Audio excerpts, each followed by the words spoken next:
के टॉपिक पर चर्चा करेंगे या उसे पढ़ेंगे। तो मैं भारतवर्ष टॉपिक लाई हूँ, तो इसके बारे में अपन पढ़ते हैं।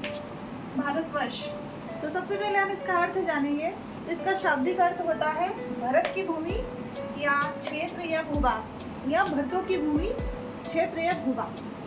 अब इसकी जानकारी के स्रोत कि भारतवर्ष किसके नाम पर पड़ा, तो उसकी जानकारी हमें कहाँ मिलती है और कैसे पड़ा।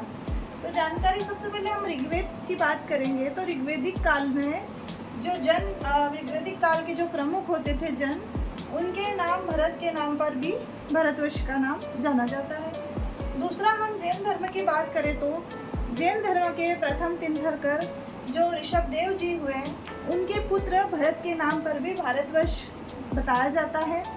तीसरा, हम अभिलेख की बात करें तो हाथीगुम्पा अभिलेख जो खारवेल में है, जो खारवेल के राजा के द्वारा किया गया, उसमें प्राकृत भाषा में लिखा गया है। तो ये सबसे लिखित प्रमाण में हम लोग बता सकते हैं।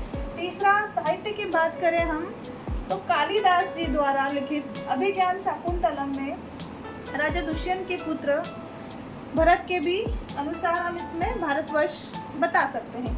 तीसरा, हम इसकी भौगोलिक स्थिति की बात करें तो भौगोलिक स्थिति के लिए हमें विष्णु पुराण में जाना होगा। विष्णु पुराण के अनुसार हिंद महासागर के उत्तर में और हिमालय के दक्षिण में जो भूमि या जो क्षेत्र या भूभाग है, उसे हम भारतवर्ष कहते हैं, जो जम्बू द्वीप के एक खंड के रूप में भी जाना जाता है। तो आज हमने इतनी चीज़ों पर डिस्कस की है, तो मैं एक बार फिर से रिवीजन करा दूं कि हमको पढ़ना है भारतवर्ष। भारतवर्ष में उसका अर्थ जानना है, भरतों की भूमि या भूभाग, या भरतों की भूमि या भरत की भूमि। जानकारी के स्रोत में ऋग्वेद, जैन धर्म, अभिलेख, साहित्य, विष्णु पुराण, इन सब के आधार पे हम लोग ये बता सकते हैं। तीसरी बात, अगर इसके मैं क्वेश्चन की बात करूँ तो इसमें मेन सबसे महत्वपूर्ण क्वेश्चन आता है कि कौन सा ऐसा अभिलेख है जहाँ पे भारतवर्ष का लिखित प्रमाण मिलता है।